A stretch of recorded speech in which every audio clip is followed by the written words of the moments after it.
Aloha. In today's video, I'm going to explore the connection between astrology to food. How does it go together? Or actually, the connection between astrology to the world. You know, astrology is not just a language, a coded language that is up there and only shows spiritual things. It is very mundane. If you see a chart, you can actually see the whole algorithm of a person or personality and understand what they like, how they're going to live their life, what they're going to be choosing to do in their life. And today I'm going to present the rulership book. If you love astrology and you don't know this book, go ahead and get familiar with it. So in the beginning of the book, there are words, all kind of concepts and mundane things, and they're related to the houses, to the signs, and to the planets, or vice versa. You can look up the planets or the signs and see what they rule. So I was thinking, why do I want to do this cooking show? You know, I'm usually just doing astrology, but I must confess, I love cooking. I love preparing food. I love nurturing people, and I love astrology. I'm not sure which one of them was my first love. Both, I think. And nurturing is ruled by the moon, and I have a moon in Cancer. So I'm the mom. I love making food. I love feeding people. I love preparing meals. I love everybody sitting around the table and gathering together and conversing and creating a family. Moon in Cancer, creating a family through nurturing others. I also nurture others through my astrology practice, which I consult people and help them grow into their life direction and mission. So I see astrology and cooking connected together. How about you? Where is your moon? What kind of sign your moon is in, and where, in which house your moon is in, because that will tell you a lot about yourself.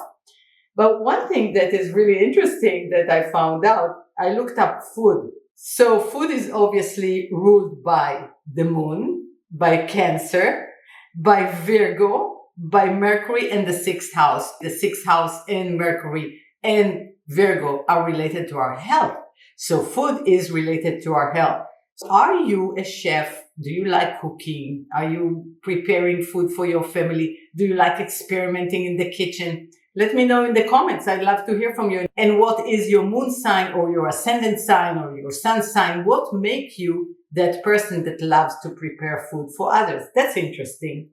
Another thing that I looked up, I thought about Taurus, and I said, does Taurus rule food? Because Taurus people, they like to eat, right? They like to enjoy a good meal.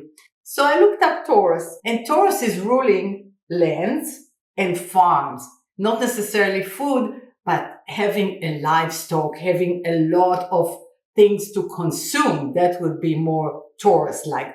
And then I looked up cooking, because I wanted to know who rules cooking. And cooking and cooks are ruled by Mars, Moon, Cancer, and the sixth house. Here it is.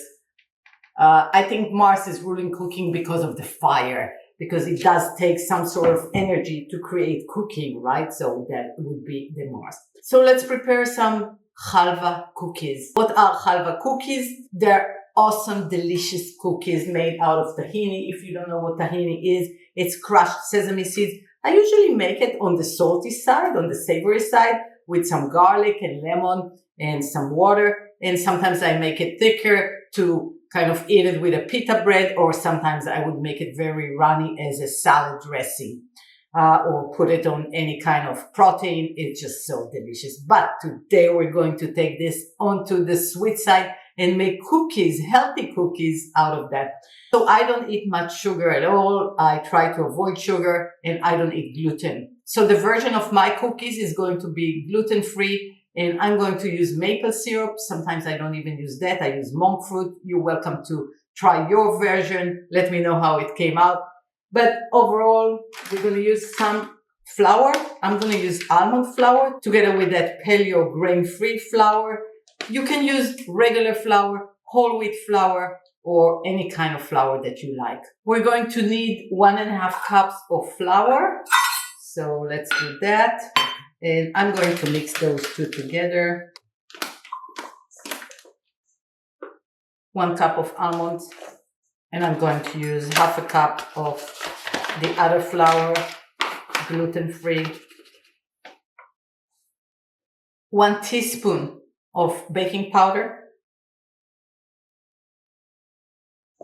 Let's mix it up. We're going to use half a cup of tahini. This is raw tahini. If you find that it's getting oily on the top, just mix it up a little bit so you get the oil out.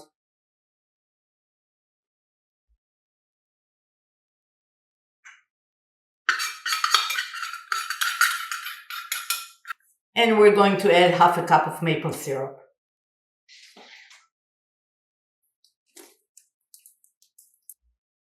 Maple syrup. I wonder what rules sugar. Let's figure it out. Sugar. Whoops. Okay, here it is. So sugar is ruled by Venus and Jupiter, of course. So, it's interesting. Venus is our sweet tooth, and Venus is the ruler of Taurus and Libra, of course. So that's why Taurus likes food, because they like sugary stuff, good stuff. And Jupiter can increase anything it comes in contact with. So if you have a prominent Jupiter in your chart, well, it's going to make you successful in that house and life department. But if it has challenging aspects and it's in your 6th house, and it's in some sort of challenging aspect to your ascendant maybe, or to the ruler of your ascendant, it may increase your sugar consumption, isn't it? So you see how astrology can really fine-tune who we are and how we are made and what kind of patterns we're running, even in our physical body. Definitely 6th house is your physical body, your ascendant is your physical body. The ruler of your ascendant and the ruler of your 6th house would mean a lot in your chart regarding how you look and what kind of physique you have and how you keep healthy in this life. So this is healthy cookies. Let's do that. Let's add just a bit of salt to give it a contrast. To any sweet that we cook, we add a little bit of salt to give the contrast. And that's so much like life, isn't it? If we don't have contrast, we don't know what one side means, because that's all we can see. And it's just like our perception in life. We come with a certain chart and with certain beliefs and certain conditioning from childhood, Moon, Cancer, the house you come from, Capricorn, the structure you come from, the tradition you come from. And we believe this to be true. But is it really true? Through life, we run into some challenges, and we need to shift and transform sometimes our perception in order to grow and mature and expand our perception. And I think it all starts with noticing what you really think, noticing your inner chatter, noticing that inner voice that is more prevalent than others. Is it helpful? Is it directing you towards expansion, prosperity, gratitude, love? Or is it putting you down, criticizing you, not good enough, not worthy of love? And whatever it is, you can shift. You have a choice. We have a choice in life. Back to cooking. So the recipe, 1.5 cups of whatever flour you want, half a cup of whatever liquid sugar you want to use. You can use Ceylon, which is date sugar. It's liquid. You can use sweet rice syrup. You can use maple, whatever your choice is. A little bit salt. We put 1 teaspoon of baking powder, and that's it. Let's mix it up. It smells so good. I love the smell of maple and I love the smell of tahini.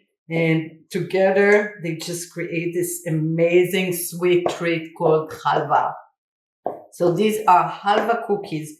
We can add chocolate chips if you like into them when we're preparing them, but it's not a necessity. I love them as they are. Here it is. That's what we prepared. So it is actually vegan, right? No dairy, no eggs. I'm going to place this for 10 minutes in the refrigerator so it gets more solidified so I can work with it. And then we're going to bake it. In the meantime, let's talk astrology a little bit. What I do every day, I wake up, I do my routine, then I sit with my cup of tea and I open my phone and I have an app on my phone. This one is called Time Nomad, I think. I really like it. It is very clear. It shows me where the planets are and the main aspects of the day. And if you love astrology, it's really good to know what's happening today, what kind of energy this day is going to bring us, and how we can utilize this day. Then I go into my Instagram account and I post something in relationship to that energy of the day or any inspiration that I have from reading that chart. Many people are asking me how to read a chart. Well, first of all, you got to look at the chart. If you constantly look at charts, you start getting an understanding and you start learning more about each one of the planets, each one of the signs, and each one of the aspects, and you start putting it together. And it takes practice like anything else. If you want to be a master in something, you have to practice. So if you're serious about wanting to know more about astrology, start looking at the chart. Just get an app and look at the chart.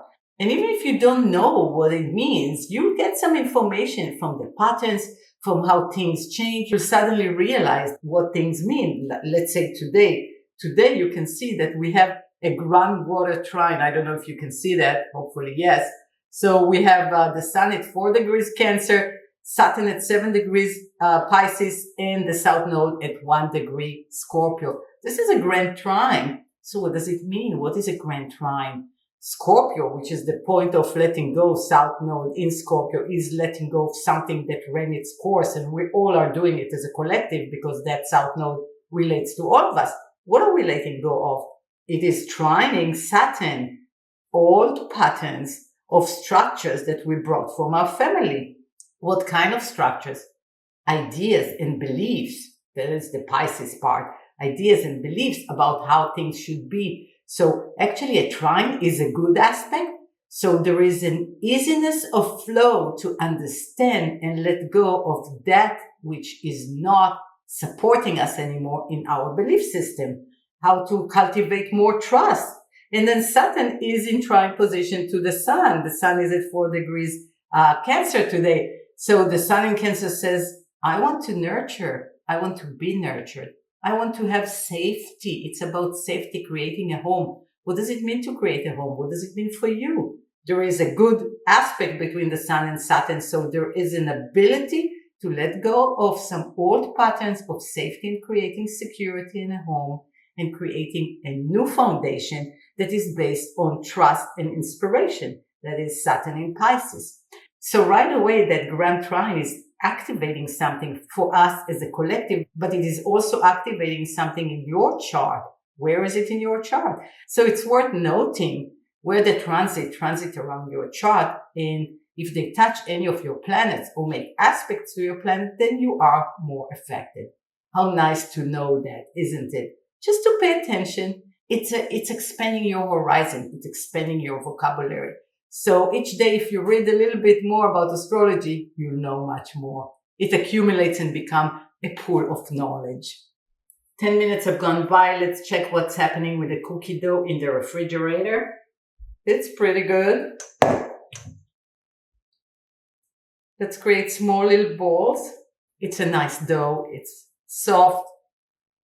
I'm not going to even grease my pan. I don't have a baking sheet today. I ran out. But I think it's going to be fine because tahini, the crushed sesame, is very oily. So I don't need to oil it. Feeling happy that I'm cooking and creating, and especially sweets. I love sweets.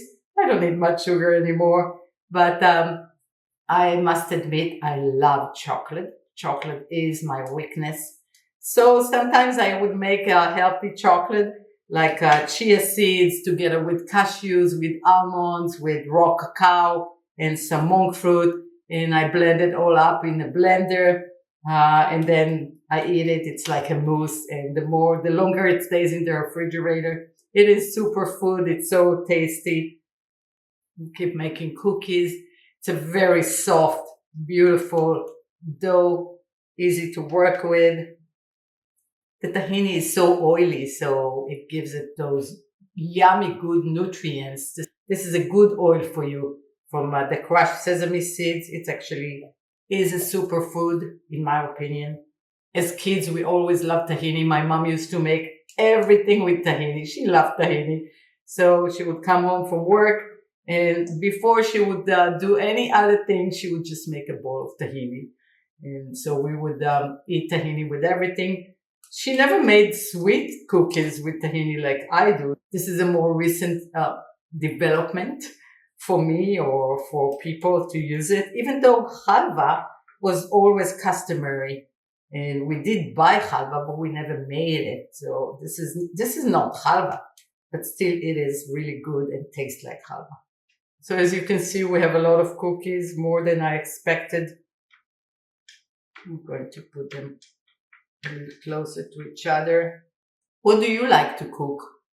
And what are your big threes? Share with me in the comments. I would love to know, where is your sun? Where is your moon? Where is your ascendant? Your sun is your purpose in this life, but your moon is something that you're constantly practicing because it's your first conditioning. It represents your mom. It represents the first conditioning that you had. So you're constantly practicing your moon, and you know how to do your moon very well.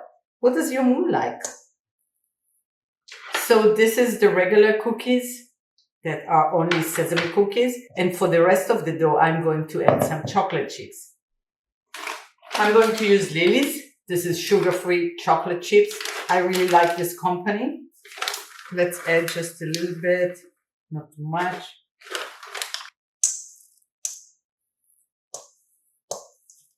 This is smelling like heaven. It's so good, the smell. I really want to eat them already. We got the dough mixed up with the chocolate chips, and let's create more cookies. Here it is. Now let's bake this beautiful tray of cookies. I set the oven to 340 degrees Fahrenheit, and I'll bake it between 10 minutes to 12 minutes, no more. Then I'm going to pull it out because otherwise they will be too hard. So the cookies have been baking at 12.5 minutes at 340 degrees Fahrenheit. Let's check how they look. They're not brown, as you can see. They still retain their whitish color, but yeah, we can't bake them anymore. This is enough because otherwise they'll be very hard. I'm going to let this cool for at least 10 minutes and then we'll try. So it has been more than 10 minutes that they cooled down. And the smell in the house is so sweet and so good. I really want to taste those. Let's try them out. As you can see, we can take them apart really easy. I'm glad I didn't bake them more because they're hard on the outside and kind of a little softer on the inside. Here we go. Let's try. Yes, not too sweet.